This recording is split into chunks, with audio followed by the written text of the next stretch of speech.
नमस्कार, good morning, welcome to my new blog. तो आज हम राखी का फंक्शन मनाने के लिए मेरे फादर की चचेरी बहन के घर में आ गए हैं। इनकी शादी मेरे फादर और उनके भाइयों ने मिलके ही की थी। बचपन से ही ये लोग अपने मम्मी पापा से अलग हमारे साथ ही थे। उनके बचपन में ही उनके मम्मी पापा एक्सपायर हो गए थे मेरी बुआ के। ये बुआ उसी शहर में ही शादी हुई है जहाँ पे मेरे फादर रहते हैं। वैसे तो मेरे पापा लोग 6 भाई और 2 बहनें हैं, जिसमें से ये आप जिन्हें देख रहे हैं मेरे पापा की सबसे बड़ी बहन है और सबसे बड़े भाई हैं। ये महाराष्ट्र में रहते हैं और बुआ भिलाई में रहती है। तो दोनों ही हमारे परिवार में एक ऐसी मिसाल है जो किसी भी परिस्थिति में कहाँ जहाँ भी हो, ठीक भाई दूज के समय और राखी के समय ज़रूर आते हैं। और ये देखिए, यहाँ पर हम साथ साथे का सीन भी हो रहा है राखी वाला, और हम भी यहाँ राखी मना रहे। What a coincidence. राखी या फिर कोई भी इंडियन फेस्टिवल हो, हम बहुत कुछ सीखते हैं अपने बड़ों से भी और छोटों से भी। ये सब फंक्शंस हम सबको कितना करीब ले आता है। ये मेरे 2 प्यारे बच्चे हैं जिनका ये सेकंड टाइम उनका राखी है। और मेरे मम्मी के घर में बंदरों का आतंक हो गया है। रोज़ शाम को इनका टाइम फिक्स है, ये लोग यहाँ आएंगे और पूरा जो बिही होता है, जाम कहते हैं जिसे, वो घर में आकर के खाएंगे और फिर ये लोग जाते हैं। खैर, हनुमान जी के दर्शन हो जाते हैं हमें रोज़ रोज़, बट इनसे डर भी लगता है क्योंकि ये लोग कई बार हिंसक हो जाते हैं और घर के दरवाजे के पास भी आ जाते हैं। राखी का फंक्शन मनाने के बाद हम सब वापस घर आ गए और अब हम जाने वाले हैं शाम को आज मॉल, क्योंकि यहाँ आने के बाद मैं एक बार भी मॉल नहीं गई। मुझे मॉल जाना था थोड़ा कुछ शॉपिंग करने के लिए और थोड़ी सी आउटिंग भी करने के लिए। मेरा भाई आया हुआ है जो कि दिल्ली में रहता है, आईटी सेक्टर में जॉब करता है। अभी फ़िलहाल हम उसके लिए एक लड़की खोज रहे हैं और भगवान की पता नहीं मर्ज़ी कब होगी, जब उसकी शादी हो जाए। तो बस वो भी हमारे साथ अभी थोड़ा क्वालिटी टाइम स्पेंड कर रहा है। भांजे भांजियों को बहुत प्यार करता है, तो वो भी हमारे साथ चला आया। और ये गार्डन मेरा जो है, सारे पेड़ जानते हैं, पौधे जितने भी थे सब सूख गए थे। 2-3 दिन मैं घर में नहीं थी। आंखें देखती हूँ, मेरा इतना मन उदास हो गया कि इनका क्या ऐसे, मतलब बहुत मेहनत से लगाया मैंने इनको। नासिक से भी मैं बचा बचा के लेके आई और अभी आंखें देखती हूँ तो पूरे मुरझा गए थे। आते ही साथ पानी डाला और थोड़ी बहुत छटाई कर दी। हम सब आ गए हैं मॉल में और थोड़ा बहुत शॉपिंग करने के बाद अब हम फूड कोर्ट में बैठे हुए हैं। शादी के लगभग 5-6 साल के बाद ही मैं आज फ़र्स्ट टाइम ऐसे डेनिम का कुर्ता और लेगिन डाल के आज बाहर निकली हूँ। अदरवाइज़ मैं सूट ही पहनती हूँ और साड़ी स्पेशल ओकेजन्स में पहनती हूँ। तो जो पहला आइटम आया है वो है लस्सी। क्योंकि ये लस्सी थोड़ा चिल्ड था तो मैंने एक ही ऑर्डर किया, जो कि मेरे बच्चे शेयर कर लेंगे। और वैसे तो बहुत ज़्यादा कंसिस्टेंसीज़ की गाढ़ी होती है, इसलिए मैंने ज़्यादा नहीं मंगाया। बहुत ही साफ़ सुथरा और अच्छा था यहाँ पे। हम काफ़ी लेट हो गए थे मॉल में। अभी तकरीबन रात के 10:30 बज रहे हैं। बस हम थोड़ा सा कुछ खाएंगे और फिर हम घर चले जाएंगे।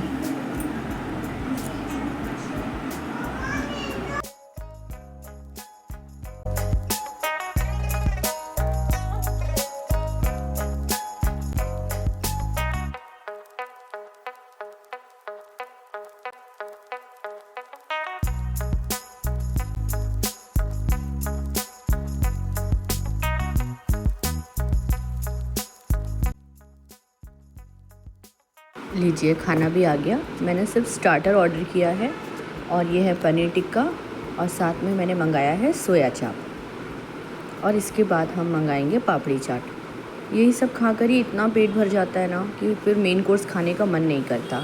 और फिर हम डेली तो दाल चावल रोटी तो घर पे खाते ही हैं, तो सोचा चलो बाहर आते हैं तो ये इस टाइप का खाना भी खाना चाहिए। बच्चों के लिए भी थोड़ा नया हो जाता है और उनको भी थोड़ा आउटिंग मिल जाती है इसी बहाने। मेरी मेहंदी का कलर बहुत ही अच्छा आया है, जैसा मैं चाहती थी। मुझे बहुत ज़्यादा ब्लैक कलर पसंद नहीं है, हल्का सा ऐसे मरून होना तो फिर वो अच्छा लगता है। मेरे हस्बैंड को बिल्कुल पसंद नहीं है मेरे हाथों में मेहंदी। वो बोलते हैं बहुत अजीब सा लगता है मुझे। खैर खाना खा लेते हैं जल्दी जल्दी और बस आप लोग ब्लॉग एंजॉय कीजिए। आप लोग कोई कमेंट नहीं करते हैं, पता नहीं आप लोगों को अच्छा लग रहा है कि नहीं।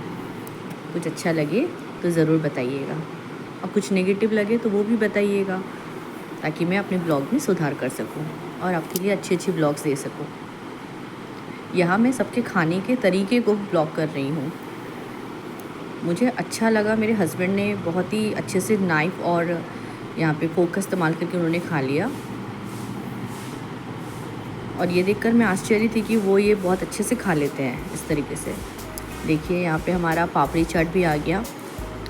मैं बाहर जब भी रेस्टोरेंट में जाती हूँ ना, मैं कभी भी बहुत ज़्यादा हैवी नहीं खाती, जैसे कि मलाई टिक्का, पनीर का बटर मसाला मुझे बहुत ज़्यादा हैवी नहीं अच्छा लगता। ऐसे हल्के फुल्के स्टार्टर खाओ और बहुत ही अच्छे से ना आपका पेट भी भर जाता है। और यही सब तो हम खोजते हैं कि यार डेली रूटीन में होता है ना कि अपन थोड़ा सा खट्टा मीठा, थोड़ा सा ऐसे हल्का सा स्पाइसी कुछ मिल जाए खाने को।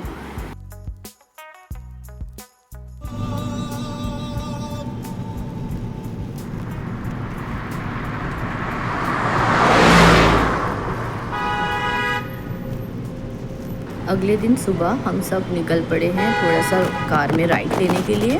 हस्बैंड अभी ऑफिस में है, उनका लंच ब्रेक है, तो हमने उनको टिफ़िन दे दिया और हम निकल गए हैं एक बंगाली मार्केट। ये बंगाली मार्केट ही नहीं, साथ साथ बंगाली पूरा एक कम्युनिटी का कॉलोनी है, जहाँ पे पूरे बंगालीज़ जो कि मेदिनीपुर से और भी जो उत्तर पूर्व मेदिनीपुर वाले जो बंगालीज़ होते हैं ना, बांग्लादेश के भी कुछ बंगालीज़ हैं, ये लोग यहाँ रहते हैं।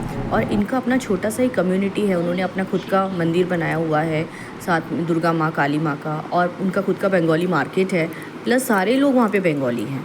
तो चलिए आज हम वहाँ चलते हैं और कुछ कुछ पूजा की मुझे चीज़ें चाहिए, ख़रीदनी है, वो हम ले लेते हैं। और यहाँ पे दुर्गा पूजा बहुत फेमस है, स्पेशली पंडाल जो यहाँ पे बनाते हैं, बहुत ही थीम के अकॉर्डिंग यहाँ पे दुर्गा पूजा का पंडाल बनता है। देखिए बांस पूरे रखे हुए हैं, बैम्बूज लाला के लोग रखे हुए हैं, कुछ जगह पे चालू भी हो गया है बनना। वैसे तो इस बार इस जगह का ये सिल्वर जुबली सेलिब्रेशन रहेगा दुर्गा पूजा का, तो मैंने सुना है कि मायापुर स्टाइल में कुछ थीम में पंडाल जो है वो बन रहा है। तो चलिए आइए आप लोग को भी मैं वहाँ का कुछ व्यू दिखाती हूँ, और साथ ही साथ मुझे कुछ पूजा के लिए यूटेंसिल्स लेने हैं, जैसे कि फूलदान और प्रसाद वगैरह चढ़ाने के लिए तांबे के प्लेट। तो आइए देखते हैं वहाँ पे क्या क्या मिलता है। बंगाली दुकान जैसे कि दशकर्मा, आपको पूजा भंडार, साथ ही साथ पूजा से रिलेटेड कुछ भी बर्तन हो, प्रसाद हो, बंगाल का स्पेशल दाल हो, सब कुछ इस मार्केट में मिलता है। तो चलिए देखते हैं कैसा लगता है।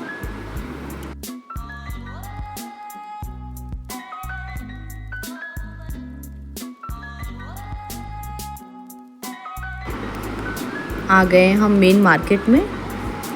देखिए यहाँ पे पंडाल बन रहा है, और ये अभी पूजा होने में कम से कम 1.5 महीना समय है। फिर भी देखिए लोग जो पंडाल बनाने वाले हैं वो स्पेशली वेस्ट बंगाल से आते हैं, और वो अपना टाइम दे करके यहाँ रह करके इस पंडाल को बनाते हैं दिन रात एक करके।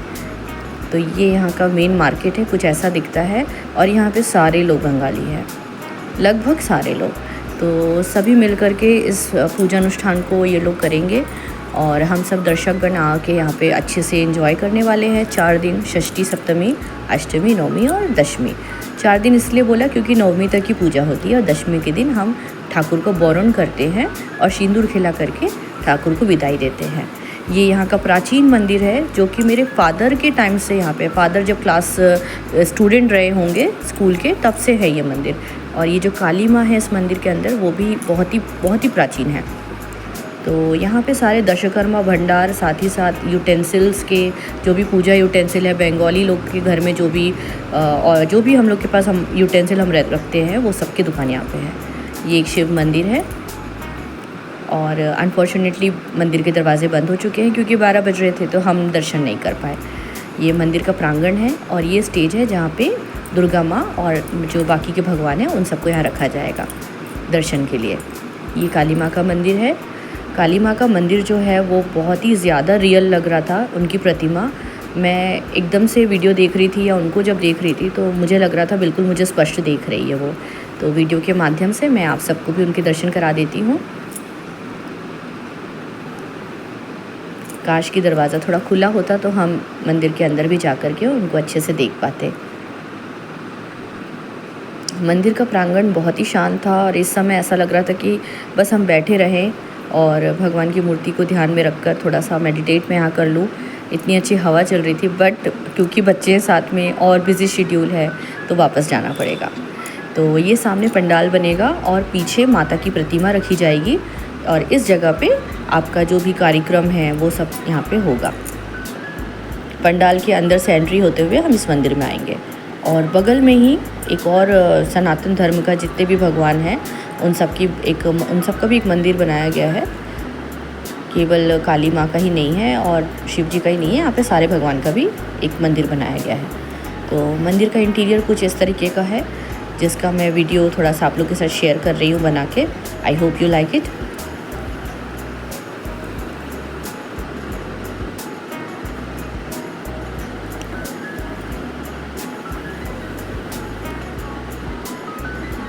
कारीगरी बहुत ही सुंदर हुई है मंदिर की, बहुत अच्छा लग रहा था। ऐसा लग रहा था कि काफ़ी टाइम लेकर इस मंदिर को बनाया गया है। तो चलिए अब वापस जाने का वक्त आ गया है। जब ये इसका पूरा पंडाल जब रेडी हो जाएगा तो जो फाइनल लुक होगा मैं आप लोग के साथ ज़रूर शेयर करूँगी। और मुझे उम्मीद है कि ये पंडाल बहुत ही सुंदर बनने वाला है, क्योंकि इतनी मेहनत लग रही है इसमें। कितने तो बैम्बूज यूज़ हुए हैं और रात दिन की मेहनत भी है लोगों की बनाने में। आई होप कि बहुत अच्छे से बने। चलिए अब हम मंदिर के पास में जो दुकान है वहाँ चलते हैं। देखिए यहाँ पे पूजा सामग्री से रिलेटेड, पूजा में भंडारे में लगने वाले सारे जो बर्तन हैं, प्लस बंगाल में हम लोग बोटी इस्तेमाल करते हैं जिसमें हम सब्जी फल वगैरह काटते हैं। और साथ ही साथ जो भी और औजार होते हैं, कुछ लोहे का जो आइटम है स्पेशली, वो सब कुछ यहाँ पे मिल रहा है। धूपदान, दिया और भी बहुत सारी चीज़ें हैं। तो मुझे तो भी इतना याद नहीं आ रहा है। यहाँ पे मेरा भाई देख रहा है कि इसमें हम लोग बारबेक्यू कर सकते हैं, बट ये किसी और चीज़ के लिए है। होता है ना, लड़कों का थोड़ा दिमाग दूसरी ओर चला जाता है। खैर हम लोग अभी दुकान के अंदर आ चुके हैं और अभी मैं दुकान के जो ओनर है उनसे मैं आप लोगों को मिलवाऊँगी। नाम? उत्तम दास जी। आपका शॉप कहाँ पे है? माना कैम्प न्यू मार्केट, काली मंदिर के पास। अच्छा, आपके शॉप में मतलब सारी चीज़ें पूजा से रिलेटेड मिल जाएंगी? मेरी दुकान में आपको भगवान का जैसे कलर, मुकुट, कपड़ा, सब कुछ मिलता है।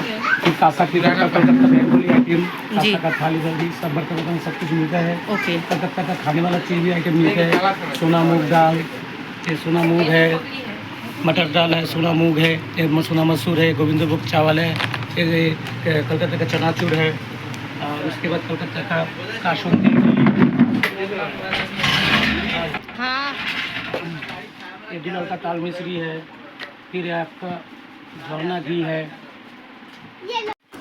यहाँ पे ये कह रहे हैं कि बंगाल का जो छोला दाल होता है, मूंग दाल होता है, और भी बने हुए नाड़ू, नारकेल का जो हम नाड़ू बनाते हैं मिठाई, प्लस काशोंदी, बताशा और बड़ी, कितने सारे वैरायटी ऑफ बड़ी है। दाल के बड़ी, चावल के बड़ी, रखिया बड़ी, बहुत सारे प्रकार के, तो जो स्पेशली बंगाल में ना बहुत फेमस होते हैं, जो हमें यहाँ पे नहीं मिल पाते।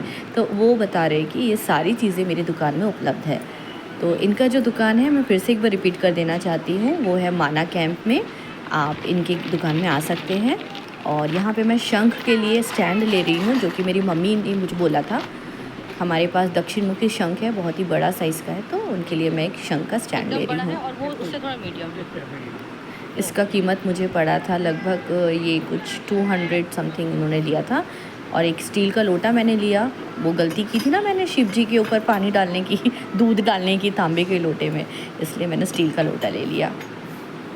और साथ में ले रही हूँ एक धूपदान, घर में धूप दिखाना होता है मुझे, तो ये धूपदान मैंने लिया है जो कि 50 रुपये का है।